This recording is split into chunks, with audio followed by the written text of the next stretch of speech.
Welcome to a new video in my home automation series, and today we are reviewing a new Sonoff product that you can see here. So this is actually a brand new product. It's not, well, it is getting released same time as I'm releasing the video, and this is a POW CT or POW ring.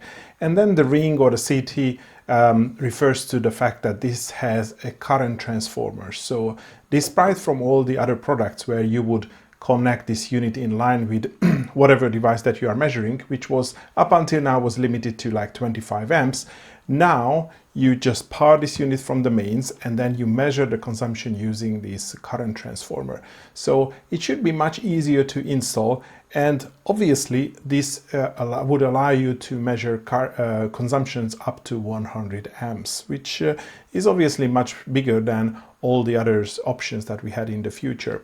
Notable other differences is that now we get an external antenna, so you can see that goes up through a connector on the top. But other than that, the layout and the case is exactly the same as the POW Elite or the new TH series, which has again the same case, and the external temperature sensor is connected on the top. But now here we have the connection for the current transformer on the top. Other than that, in terms of the functionality, it is exactly the same as the POW Elite. So it measures voltage, current, consumption. It is going to draw you consumption history, and you can store this consumption history for the last 6 months. You can download the consumption history in a CSV file. You get all sorts of notifications if you go over current threshold. You can also, or voltage thresholds or power thresholds. You can also get additional notification if the daily or a monthly consumption reach a certain level that you set. And of course, you get all the scheduling and the loop timer and the timer functionality as well. This unit also has an output for switching a load, but obviously the load is not going to be switched through this device, but the idea is that you would connect a contactor to this, which is going to do the actual switching. So never connect the load through this unit, because this output is only rated for 2 amps, but normally you connect a contactor and this unit would be able to switch that contactor. And let me give you a quick history of the various POW units or power measurement units that were released by Sonoff over the time. So first we started with the POW, or what it was just called POW, or the POW Release 2, and it had a different case and it was limited to 16 amps. So again, it had the same functionality. You would connect it in line with the load that you wanted to measure, and it would measure power consumption, it would draw the graphs and then do all the things that the current unit does at the moment, but again, it was limited to 16 amps. And then there was an update when these new style of unit came out. So these are the ones that are designed to be, not mounted maybe in a cabinet. So it has like a mounting rail. And there were two different units. So there was the POW Origin. That was the unit which had no screen, and the POW Elite, which had a small screen. And this is the screen that the CT also inherited. So these were rated to 16 and 20 amps. So at this point, you can measure anything up to 20 amps.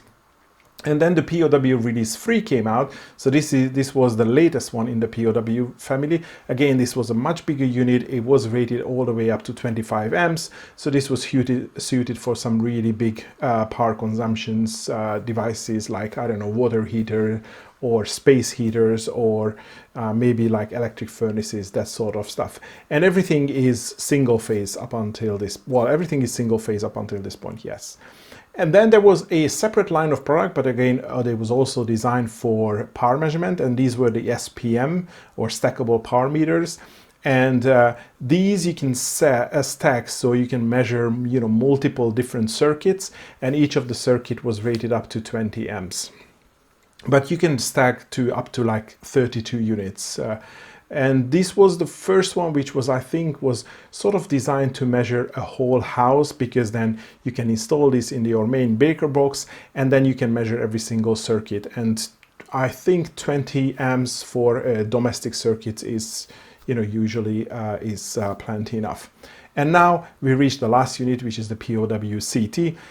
and this can go up to 100 amps. So obviously this is suited for even better consumption, or really big houses that have big let's say incoming mains that you want to measure. Maybe you have like a 32 amp circuit, or even 40 amps, 50 amps, 64 amps.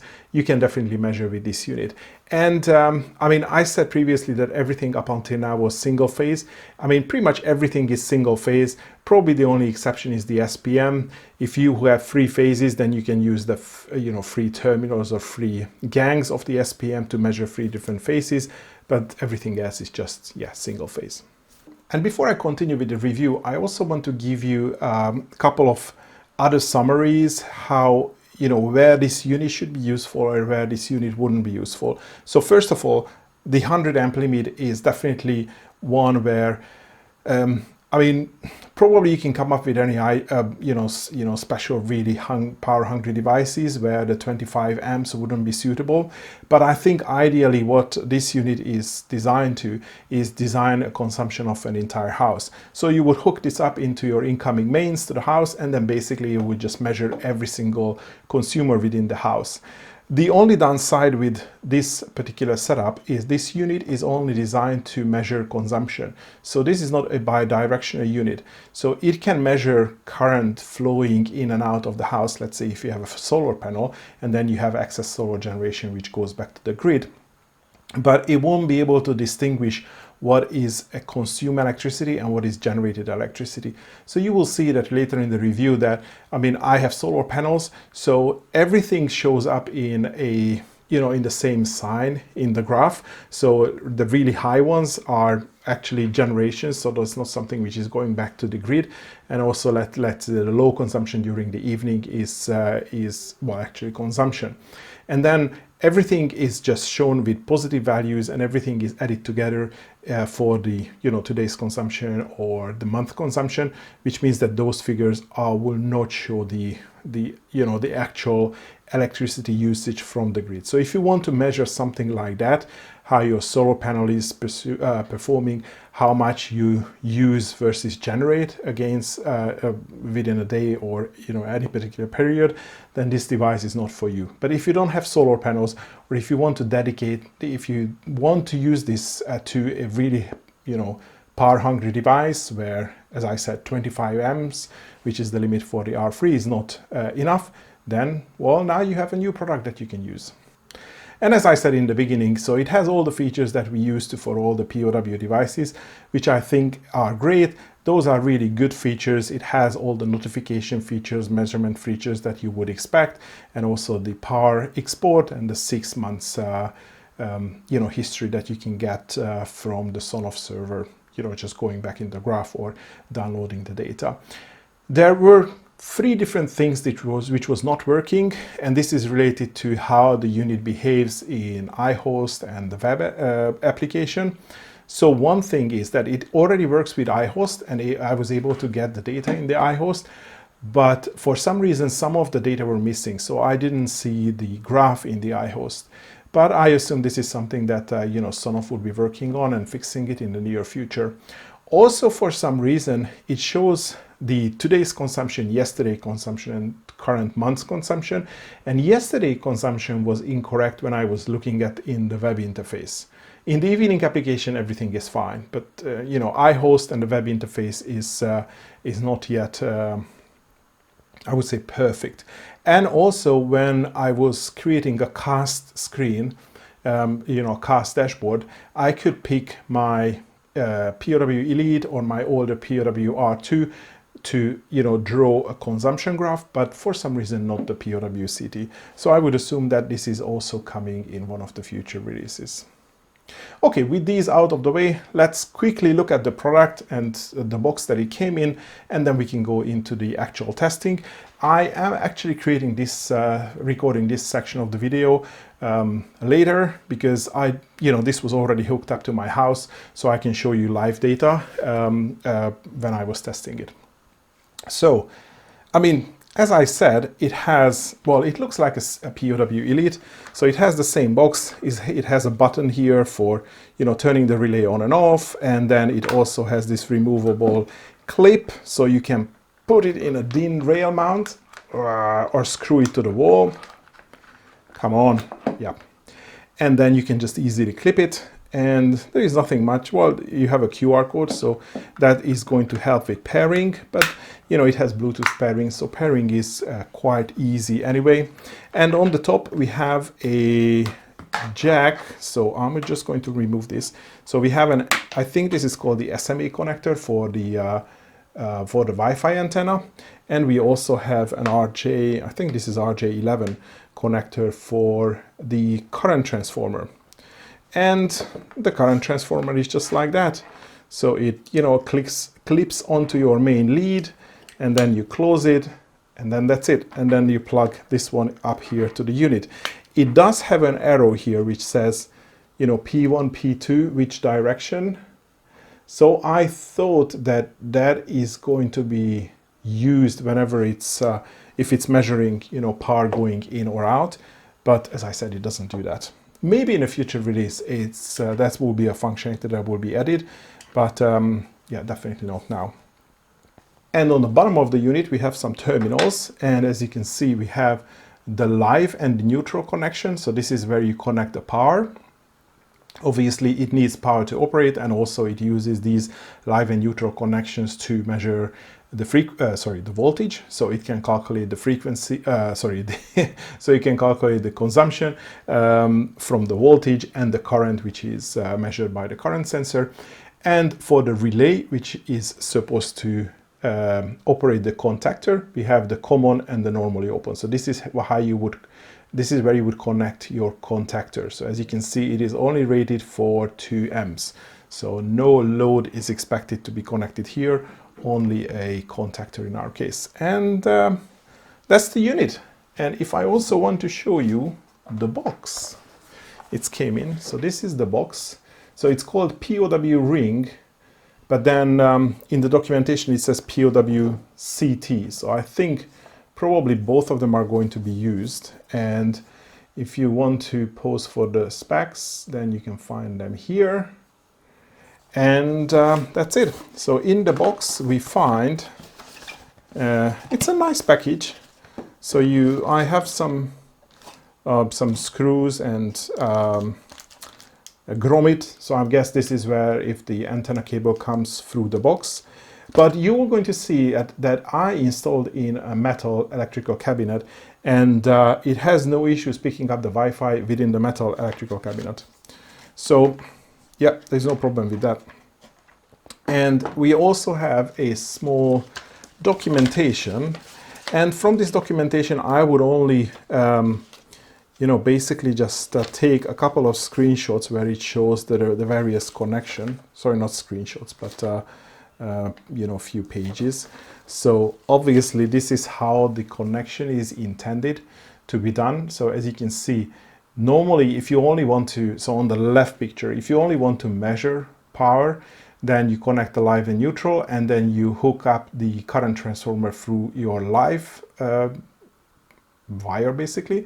And if you want to use a contactor to also switch this load, then this is how you would wire the contactor. So you would use the common and the normally open to connect the contactor. So the contactor is designed to switch that very high current load, not the POW not the POW CT. And I mean, the rest of it is, I think, just common sense.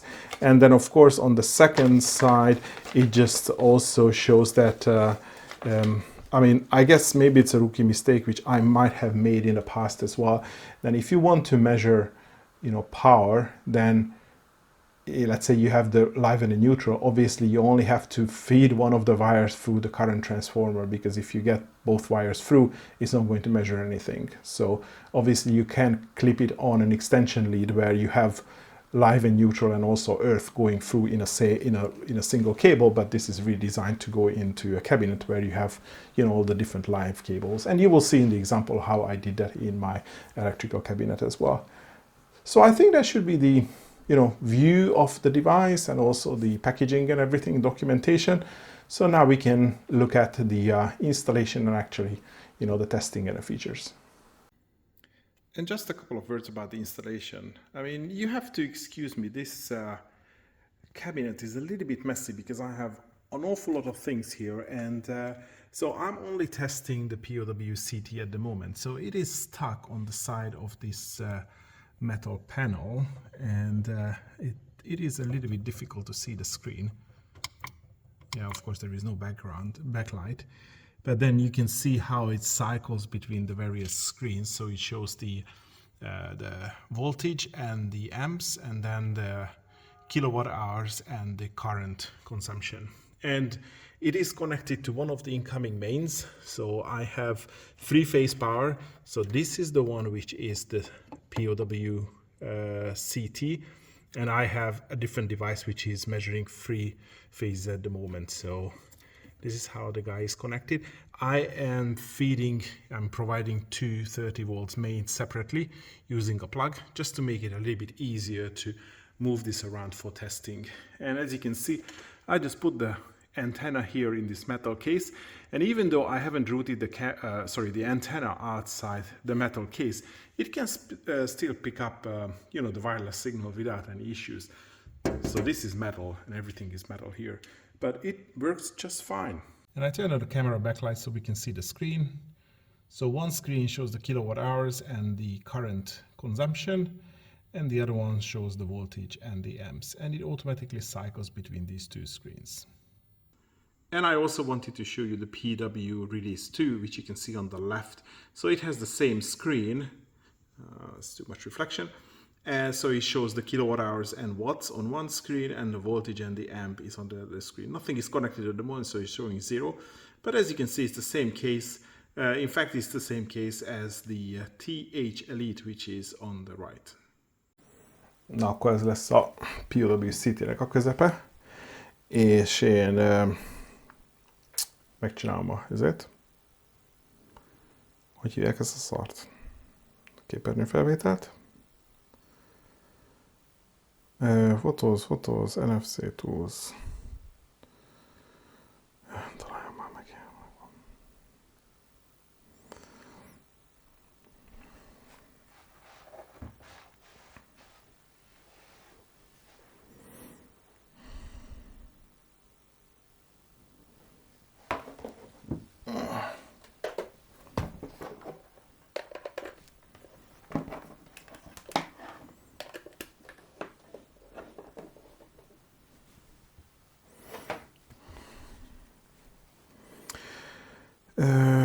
Jó.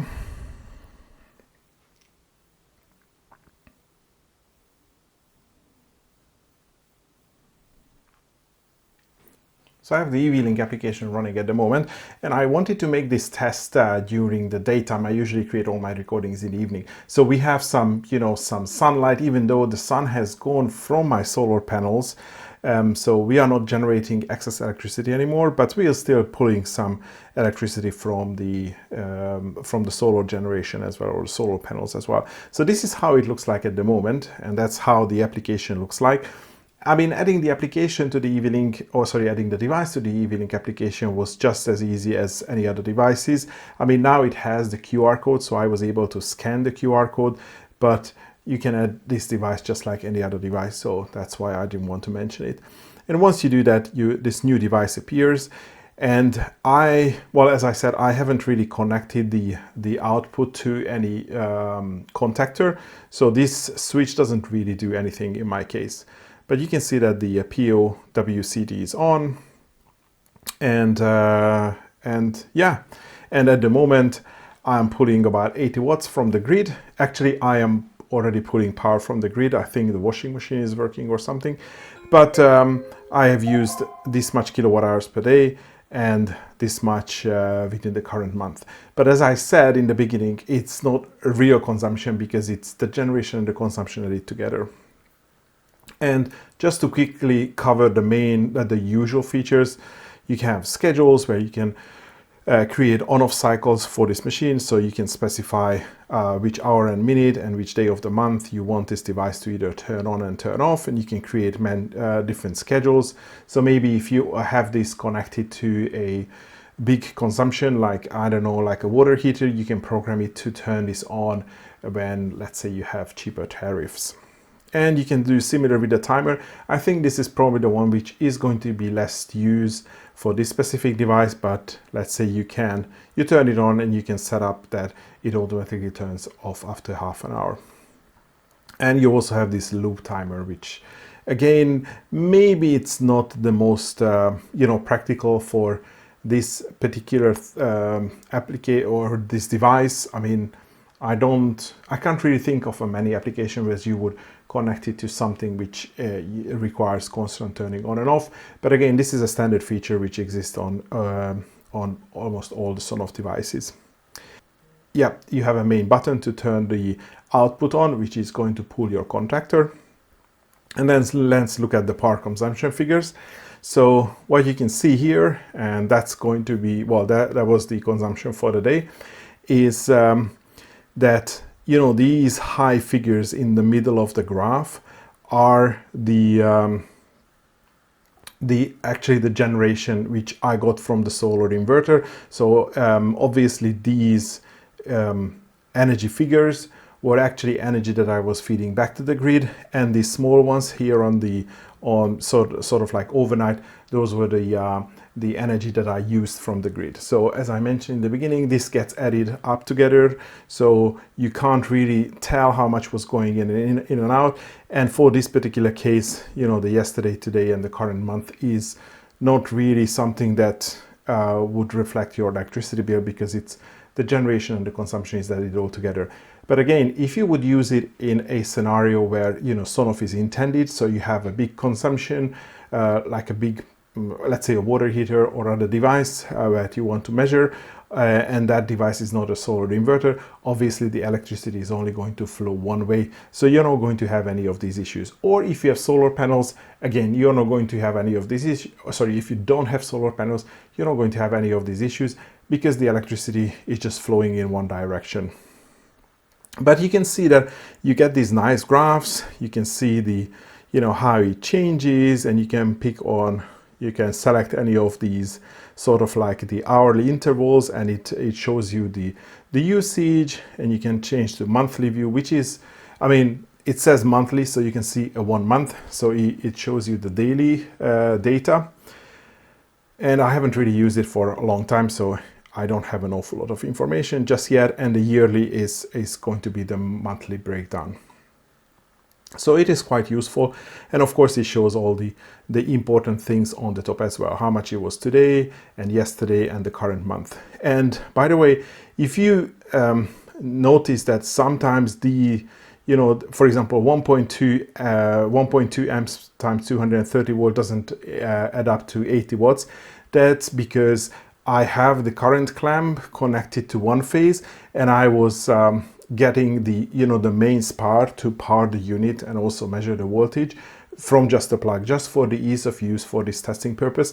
And I couldn't guarantee that I actually have the mains plugged into the same phase as the phase I was measuring. I mean, obviously you would want to do that, and in a typical installation I would make sure that I do that. But for this quick testing, setting this up, testing these units, you know, moving it around, testing it in different places, I was just a little bit lazy. But obviously that's the reason if you see any discrepancy, but the power measurement and everything, the consumption reading is absolutely accurate. And finally, you have an option to download as well. So I can download into a CSV file. And let's say I'm going to share this CSV with myself. And we are going to look at the details of the CSV file. So I won't be able to pull a lot of data from this, again, because I don't own this device for a long time. But for previous devices, I assume you could get the details for the last 365 days. So I'm not really sure if anything has changed with this device. So I won't be able to confirm that just yet. Okay, let's go to the settings. So we have, you know, version 1.0. You can access the user manual. You can change the icon type, so it shows just a different icon. Yeah, I mean, Maybe we should have an icon which says the whole house, because 100 watts, you're probably not going to measure a camera or a water pump or a thermostat.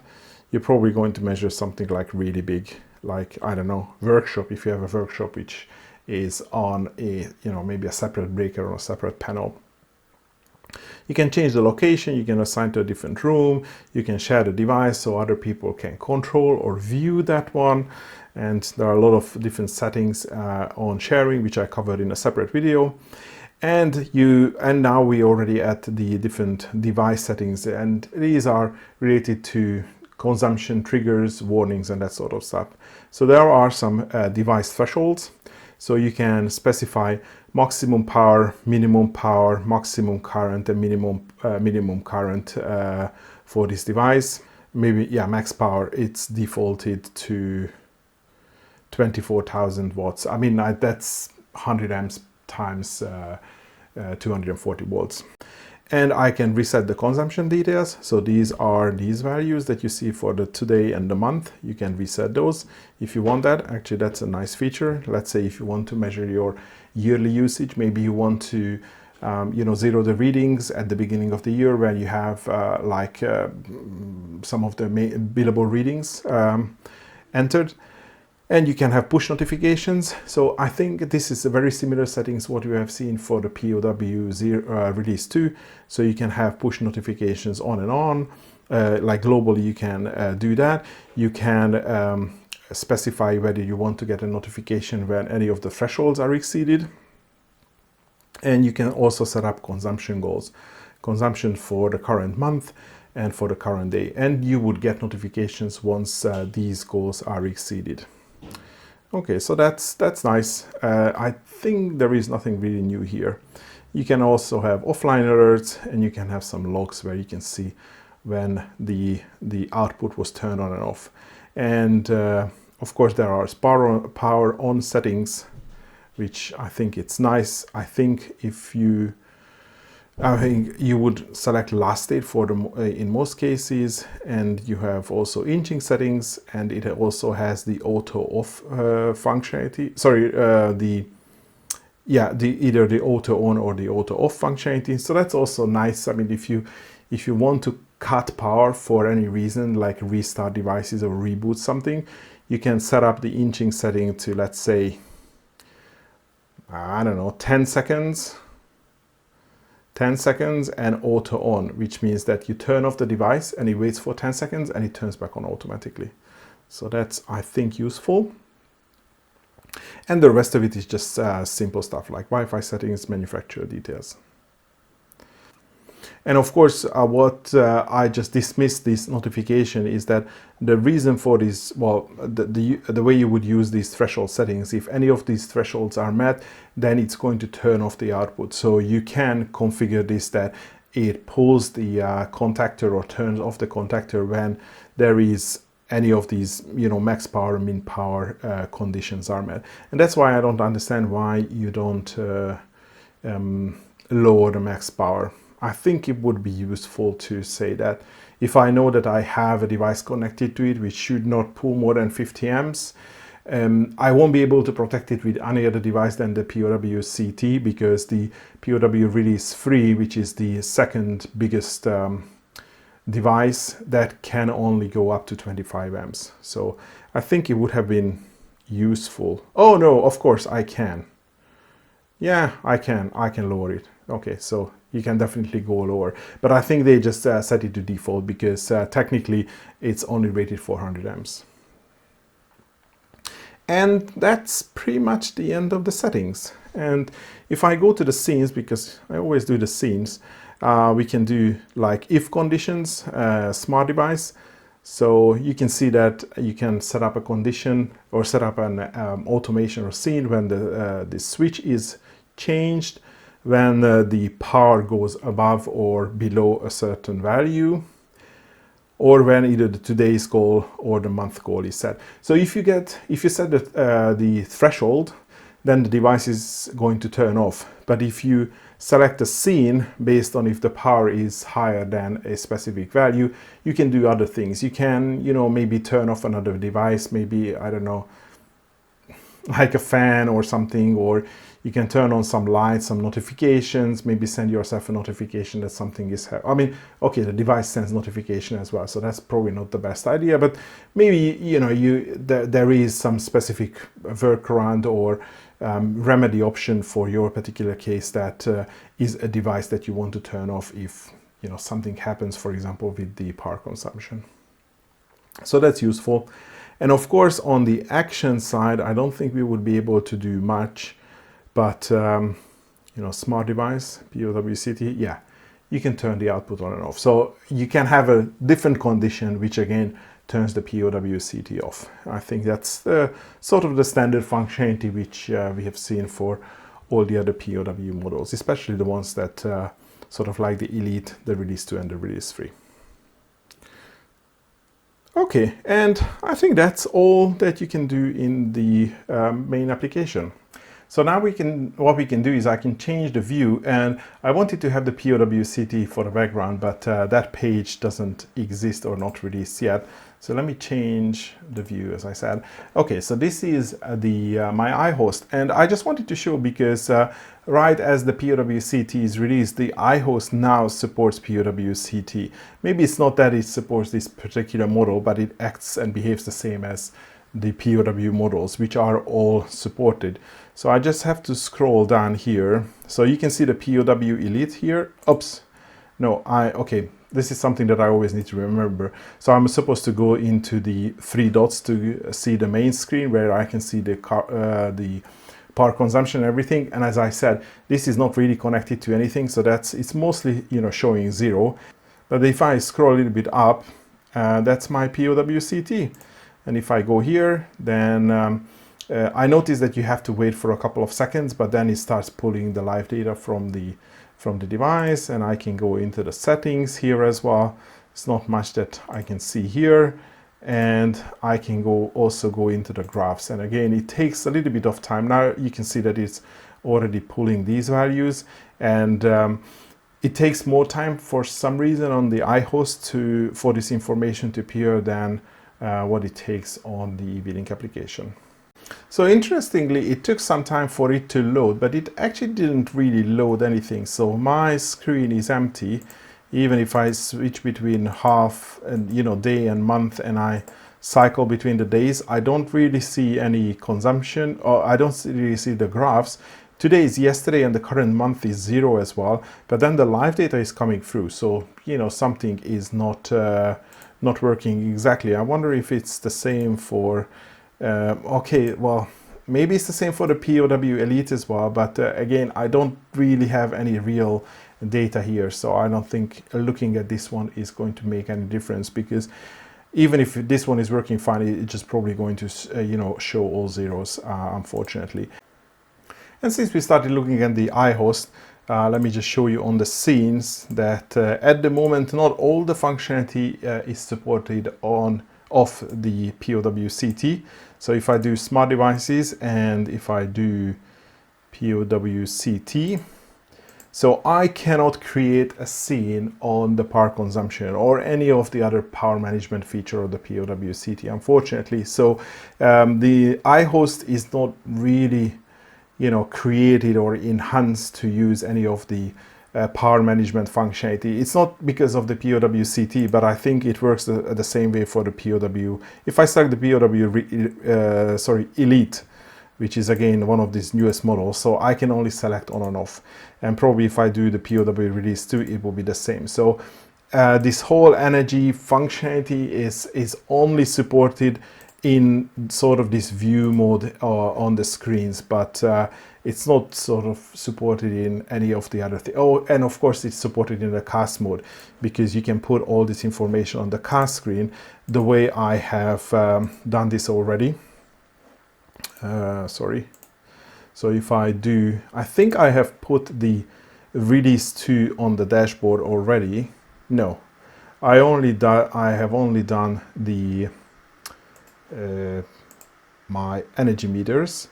But if on the charts, okay, yep, I only have the temperature and the humidity are available in charts and not the energy monitoring. And sorry for this very simple presentation, but I added the POW CT to my NSPanel Pro, and you can see it here, and I can click here and it shows the today's and this month. And if I go on to the energy overview for the last 7 days, I can see the graph for the last 7 days. So that's definitely working just like how it works for all the other POW products on the NSPanel Pro. So that's nice and consistent. But if I go over to the EV-Link web, now you can see that the POW CT is supported here. So you can see the current energy consumption and the current month. And if I go to the graph, now we can see the graph here. So this is how it's going to look like in the iHost as well, but it's just not available. So you can see that the live data is showing here as well, just like on the iHost. And I can also see all the energy history as well. And now I can just go between the graphs. I mean, this feels I don't know, maybe this day graph, there was no consumption here. Oh, sorry, this shows the of the hourly breakdown. That feels a little bit weird because the hourly breakdown on the phone did not look like this jagged. So I think something looks a little bit weird here, to be honest, because we looked at the same on my phone and the graph was different. I mean, again, it's measuring the whole consumption in the house. It's definitely more than 0.08 kilowatt hours per hour at any point in time. So there is always, like, base load of all the different charges in the TV and the fridge and everything, which pulls a small amount of power pretty much constantly 24/7. And the other thing I wanted to show is that it is also available in the cast. And if I go back to the EV-Link cast, so if I edit my existing screen and if I go to the charts, now we can see that we have temperature and humidity here and power consumption, but I'm only seeing the POW Elite and the POW Release 2 here. So the CT is not available here, although it behaves the same as the others, but I guess we will have to wait for that to be supported in the EV-Link cast. And with this, we reach the end of this POW CT or POW Ring review. If you are interested in this product, I'm going to leave purchasing links in the video description. I don't have those links at the moment when I'm recording this video. I don't even know how much it's going to cost because none of this information is public at the moment. This video is going to get released when the product is getting released. So you have to just go down to the video description and click on the link and then find it out for yourself. But I think that should be all for today. Thanks for watching and hopefully see you in the next video.